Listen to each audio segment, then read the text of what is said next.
Hello everyone, my name is Chloe Newhart and I will be doing a presentation over Unit 6, Chapter 6, the Gridwork Layout and Composition. This presentation is over the 10 ingredients of a grid layout. So the first we have is format. Format dictates the type and placement of the other grid lines you need for your layout. And as you can see, I've shown two examples, one at the bottom and then a bigger one onto the right side.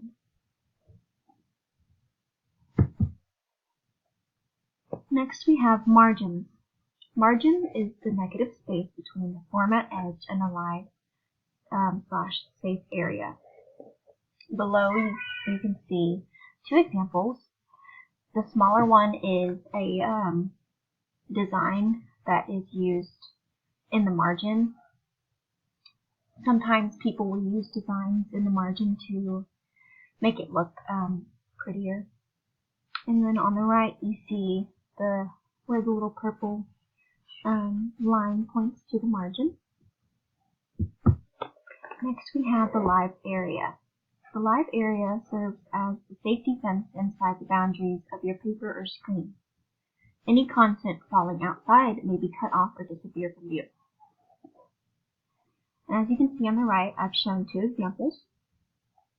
You can see in the first one, in the middle area, the pink is the live area, and then on the far right, it shows you the live area inside those dotted lines.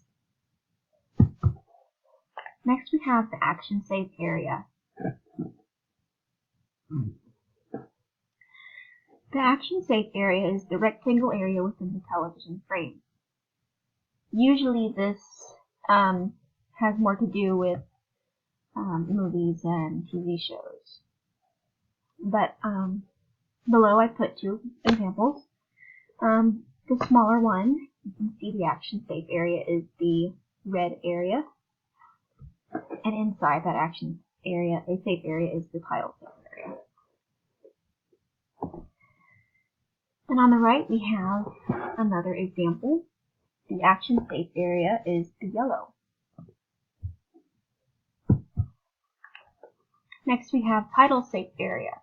The title safe area specifies how much to mark as unsafe zone for titles so they are not cut off.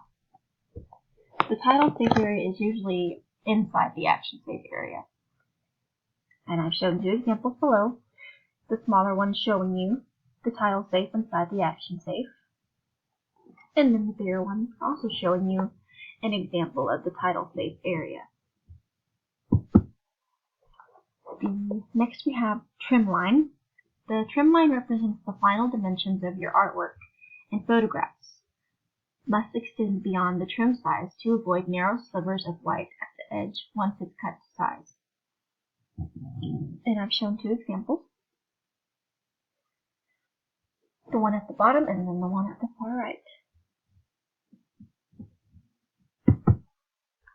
Next we have bleed, the portion of your design that extends past the trim.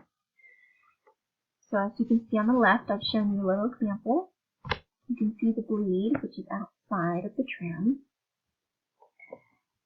And same with the example on the right. The bleed is the red and the trim is the blue. Next we have columns.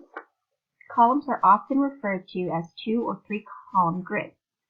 The columns provide a useful framework for determining size and position of your layouts. And as you can see, I've shown two examples of columns. The one at the bottom is just what you might, just a simplified version of a column. And the one on the right, you can see the columns, you can see modules, rows, the gutter, the margins. And then next we have alley. Alley is the negative space between the layout and columns. So alley is kind of like the gutter. The gutter is just wider, and the gutter is usually the middle of, say, the magazine. But yes, here's the two examples that I'm showing you for alley. The next we have gutter, an oversized margin between two facing pages, such as a newspaper fold or magazine binding. And I've shown you two examples of the gutter. And I believe that is all that I have. I hope y'all enjoyed. I hope the audio is not too bad. But thank y'all for watching. I hope y'all have a good day.